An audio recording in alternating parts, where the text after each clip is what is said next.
पीछे स्क्रीन पे जो विजार्ड दिखाई पड़ रहा है ये बेसिकली एज्योर का पोर्टल है and I hope you guys are aware about the importance of Azure portal या एज्योर सर्विसेज। एज्योर ने मल्टीपल सर्टिफिकेशन प्रोवाइड किए हैं for architect, for administrator, developer के लिए, डेटाबेस इंजीनियर के लिए और ऑटोमेशन इंजीनियर के लिए।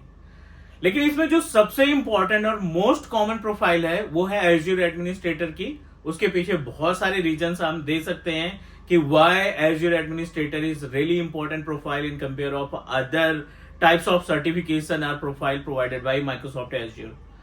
एज्योर एडमिनिस्ट्रेटर की रिस्पॉन्सिबिलिटी बनती है कि जो भी सर्विसेज हम परचेज कर रहे हैं या कॉन्फ़िगर कर रहे हैं पोर्टल के ऊपर, उसकी सिक्योरिटी की रिस्पॉन्सिबिलिटी। एज्योर एडमिनिस्ट्रेटर ही इकलौता बंदा है जो इसकी बिलिंग को मैनेज करने का काम करता है, because the billing part and Microsoft intra admin का पार्ट वो एज्योर एडमिनिस्ट्रेटर के यानी AG 104 के कंटेंट में कंसीडर किया जाता है। साथ ही साथ IAM एक्टिव डायरेक्टरी के थ्रू यूजर्स क्रिएट करना, यानी माइक्रोसॉफ्ट इंट्रा के जरिए यूजर क्रिएट करना और अपने पोर्टल को मल्टीपल इंजीनियर्स के लिए डिस्ट्रीब्यूट करना, उनको रोल्स असाइन करना, उनको परमिशन असाइन करना, उनके लिए पॉलिसी डिजाइन करना, ये सारी जिम्मेदारी होती है एक एज्योर एडमिनिस्ट्रेटर की। नो मैटर आप एज्योर डेवऑप्स इंजीनियर हो, डेवलपमेंट का काम करते हो, लेकिन जो प्रोफाइल भी आपको मिलेगी, जो आपको एज्योर का पोर्टल मिलेगा, वो एडमिनिस्ट्रेटर ही प्रोवाइड करेगा। डेटाबेस इंजीनियर के लिए जो को एडमिनिस्ट्रेटर अकाउंट है वो भी एज्योर एडमिनिस्ट्रेटर क्रिएट करके शेयर करेगा अपने डेटाबेस इंजीनियर्स के साथ।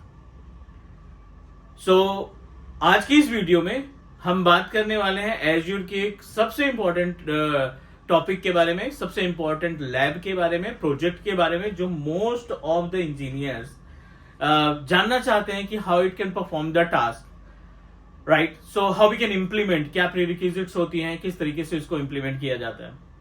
I am talking about VPN। इस सिंगल वीडियो में हम आपको कंप्लीट इंफॉर्मेशन शेयर करने वाले हैं कि VPN क्या होता है, कैसे कॉन्फ़िगर करते हैं, कैसे हम ऑन प्रीमाइसेस रिसोर्सेज से कनेक्ट करते हैं, क्या क्या ट्रबल शूटिंग हमें करने पड़ सकते हैं, क्या क्या इश्यूज आते हैं। इस सिंगल वीडियो में हम कोशिश करते हैं कि आपको कंप्लीट एज्योर VPN की नॉलेज शेयर करें विद प्रैक्टिकल, ताकि आपको इन फ्यूचर कभी कोई दूसरी वीडियो की जरूरत ना पड़े। Hey everyone, this is Manjeet Rawat, you are watching Teach Me Cloud YouTube channel. Let's start from the very basic. वैसे मैंने सारा सेटअप तैयार करके रखा है, because you know that Azure VPN को सेटअप करने में जितने भी कंपोनेंट या सर्विसेज की रिक्वायरमेंट होती है ना, वो बहुत ज्यादा टाइम टेकन है। एज्योर वर्चुअल गेटवे की जरूरत पड़ती है जो 40 to 45 मिनट का टाइम लेता है सिर्फ क्रिएट होने में।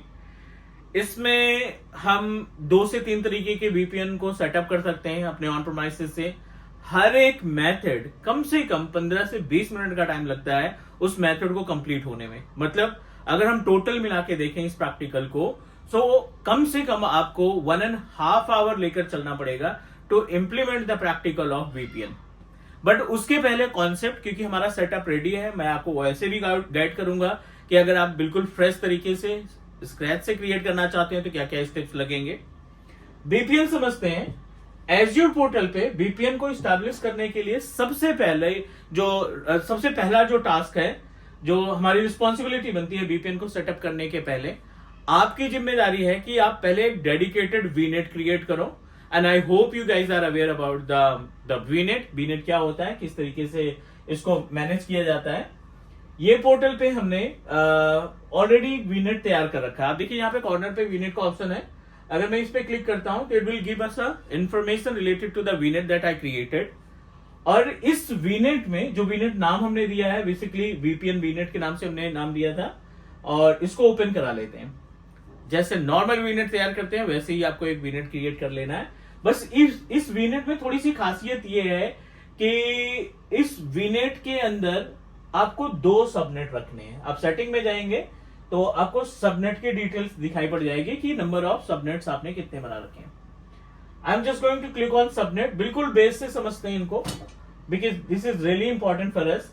सबनेट्स पे क्लिक करिए और आप देखिए यहाँ पे एक हमने VM सबनेट बना रखा है और एक हमने गेटवे सबनेट को क्रिएट कर रखा है।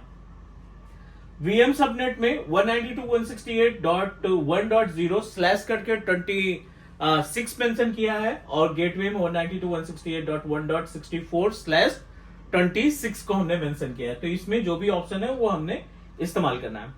अब जो दो सबनेट है ना, पहला सबनेट जो वीएम सबनेट है, इसमें हम वर्चुअल मशीन को ऐड करते हैं, राइट।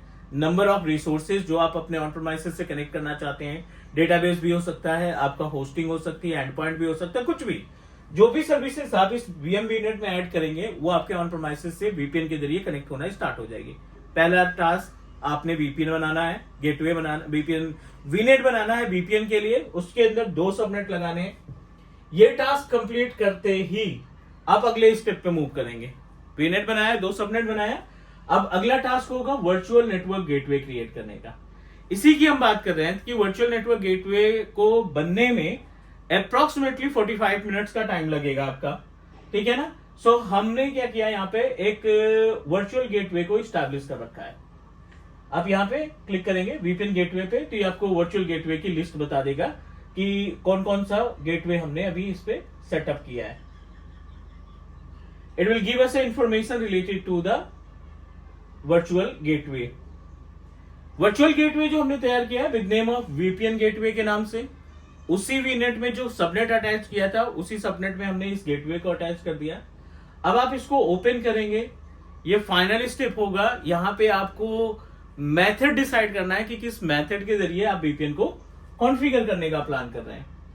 ये डिटेल होगी अपने पास गेटवे की, और वर्चुअल गेटवे जो हमने तैयार किया था वीपीएन गेटवे के नाम से। आप इसमें सेटिंग्स पे जाएंगे। सेटिंग्स पे जाने के बाद आप देखिए यहाँ पे कई सारे ऑप्शंस दिखाई पड़ रहे हैं। कॉन्फ़िगरेशन का ऑप्शन है, कनेक्शंस का ऑप्शन है, साइट टू पॉइंट यानी पॉइंट टू साइट का ऑप्शन है, नेट रूल्स आप तैयार कर सकते हैं, लॉक कर सकते हैं, और भी बहुत सारे ऑप्शंस दिखाई पड़ रहे हैं। हमने यहाँ पे साइट टू पॉइंट कॉन्फ़िगर करने का प्लान किया है, या पॉइंट टू साइट को कॉन्फ़िगर करने का प्लान किया है, बिकॉज ये मेथड का इस्तेमाल करके, इस मेथड का इस्तेमाल करके आपका जो ऑन प्रेमाइसेस का कंप्यूटर है, राइट, जो आपका लैपटॉप है, मैक है, विंडोज है, लिनक्स है, जो भी प्लेटफॉर्म आप इस्तेमाल कर रहे हैं, वो डायरेक्टली एज्यूर के रिसोर्सेज से अटैच कर सकते हैं, वो भी प्राइवेट आईपी एड्रेस के जरिए। ध्यान से देखना इसमें क्या क्या ऑप्शन मिलते हैं। ये हमारा पूल ऑफ आईपी एड्रेस हो गया, 172 की आईपी रखी है। जब आपका गेटवे, जब आपका ऑन प्रेमाइसेस मशीन कनेक्ट होगा वीपीएन के जरिए, जो वर्चुअल प्राइवेट नेटवर्क का जो एडाप्टर होगा ना, उसको इसी रेंज की आईपी एड्रेस मिलेगी। प्लस यहां पे है टनल टाइप। टनल टाइप को अगर आप एक्सप्लोर करेंगे ना थोड़ा सा, तो ये आपको डिटेल देगा कि आपका जो एज्यूर वीपीएन है ना, कितने तरीके के प्रोटोकॉल्स को सपोर्ट करता है। Open VPN, SSL, SSTP, IKE version 2, IKE version 2 plus open VPN, IKE version 2 plus SSTP, SSL का वीपीएन। इतने सारे टनल, इतने सारे प्रोटोकॉल्स सपोर्ट करते हैं टू कॉन्फ़िगर आवर वीपीएन। चलिए, उम्मीद है समझ में आ रहा होगा। अब सबसे इंपॉर्टेंट पार्ट होता है हमारे पास ये, बहुत ध्यान से समझना है। मैंने इसमें एज्यूर एडी का मेथड सेलेक्ट किया है to setup our infrastructure, but अगर आपको एज्यूर एडी, वैसे सबसे बेस्ट तरीका होता है एज्यूर एडी को चूज करने का टू एस्टैब्लिश आवर वीपीएन, क्योंकि अभी हम आपको गाइड करने वाले हैं कि क्यों Azure AD authentication method best है in compare of other method जो आप वीपीएन के लिए एस्टैब्लिश करते हैं। एक है एज्यूर सर्टिफिकेट का मेथड, जिसके जरिए आप वीपीएन को एस्टैब्लिश कर सकते हैं। एज्यूर सर्टिफिकेट के लिए प्रॉब्लम ये होती है कि आप जितनी मशीनों को ऐड करना चाहते हो, जितनी मशीनों को आप कनेक्ट करना चाहते हैं, उन सभी सिस्टम्स के लिए आपको उनसे उनका सेल्फ साइन सर्टिफिकेट मंगाना पड़ेगा और ऐसे एज्यूर एडमिनिस्ट्रेटर पोर्टल पे रखना पड़ेगा। इससे रिलेटेड वीडियोस भी हमारे यूट्यूब चैनल पे है, आई बटन पे उसका लिंक दे देते हैं, and you can just need to go through. Azure AD की बात करते हैं। एज्यूर एडी इतना इंपॉर्टेंट क्यों है, मैं आपको थोड़ा सा एग्जांपल के थ्रू समझाने की कोशिश करता हूं कि एज्यूर वीपीएन को जब आप सेटअप करते हैं तो उसमें एज्यूर एडी वाला मेथड ऑथेंटिकेशन के लिए यूज करना कितना ज्यादा बेनिफिशियल हो सकता है किसी भी कंपनी के लिए। एजेंडा क्लियर है, we are here to discuss about Azure VPN, Azure virtual private network, और इस एज्यूर वीपीएन के अंदर हमारे पास कई सारे मेथड है जिसका हम इस्तेमाल करते हैं। एक डायग्राम के थ्रू समझते हैं क्या क्या हमने अभी तक इंप्लीमेंट किया। हमने एक बनाया वीनेट, और इस वीनेट के अंदर हमने अटैच किए 2 अलग अलग सबनेट, ठीक है। एक हमने वीएम सबनेट ऐड किया और एक हमने वर्चुअल गेटवे का सबनेट हमने अटैच किया, ठीक है, एक वर्चुअल गेटवे का सबनेट अटैच किया। जो वीनेट था हमारा, इसकी आईपी एड्रेस हमने मेंशन की 192.168.1.0 स्लैश करके 25, और इस आईपी एड्रेस को हमने दोनों पार्ट में डिवाइड कर दिया। पहले को दिया 192.168.1.0/26, दूसरे को दिया 192.168.1.64 स्लैश करके 26। बराबर से आईपी एड्रेस को हमने डिवाइड किया, क्योंकि अगर आप /25 को कन्वर्ट करेंगे तो 128 आईपी एड्रेस मिलेगी, उसको हमने 64 में डिवाइड कर दिया। ये जो अपने पास सबनेट है, इसमें हम क्या लगाएंगे, इसमें हम लगाएंगे virtual machine, database, hosting, storage, right, जो भी सर्विसेज हैं एज्यूर की सर्विसेज को हम इसमें इंप्लीमेंट कर लेंगे, ठीक है। और ये जो दूसरा सबनेट अपने पास दिखाई पड़ रहा है, right, the second subnet that we have, the gateway related, इसमें आपको दो ऑप्शन मिलेंगे। आप इसमें वीपीएन तैयार कर सकते हो, और दूसरा आप एक्सप्रेस रूट को स्टैब्लिश कर सकते हो, ठीक है। ये दो ऑप्शन हम स्टैब्लिश कर सकते हैं अपने इस गेटवे के लिए। वीपीएन भी कई पार्ट में डिवाइड हुआ है, राइट। वीपीएन को अगर हम बात करें तो आप इसको एक तो साइट टू साइट पे जा सकते हैं, ठीक है, साइट टू साइट, और एक आप जा सकते हैं साइट टू पॉइंट पे, ठीक है। ये सारे ऑप्शंस आप इस्तेमाल कर सकते हैं। हमने जो डिसाइड किया अभी लैब का, वो ये साइट टू पॉइंट वाला है, क्योंकि सबसे ज्यादा रिक्वायरमेंट इसकी होती है। अब साइट टू पॉइंट वीपीएन को स्टैब्लिश करने के लिए 3 मेथड होते हैं। आप सर्टिफिकेट पे जा सकते हैं, सेल्फ साइन सर्टिफिकेट क्लाइंट का चाहिए, और उसी को इस्तेमाल करके हम अपना वीपीएन स्टैब्लिश कर लेंगे। दूसरा ऑप्शन ये होता है कि you can proceed with the Azure active directory, यानी माइक्रोसॉफ्ट इंट्रा आईडी के यूजर्स को ऑथराइज कर सकते हैं। और तीसरा, अगर आपके ऑन प्रोमाइसिस मशीन पे, डोमेन पे रेडियस सर्वर स्टैब्लिश है, तो आप रेडियस सर्वर का भी इस्तेमाल कर सकते हैं। हर एक मेथड की अपनी एक वैल्यू है, और ये हमें मालूम होना चाहिए कि क्यों और कब किसका इस्तेमाल करते हैं। हम अगर ऑथेंटिकेशन की बात करें वीपीएन के केस में, तो एक तो हमने बताया कि आप सर्टिफिकेट वाला ऑप्शन सेलेक्ट कर सकते हैं। दूसरा, आप जा सकते हैं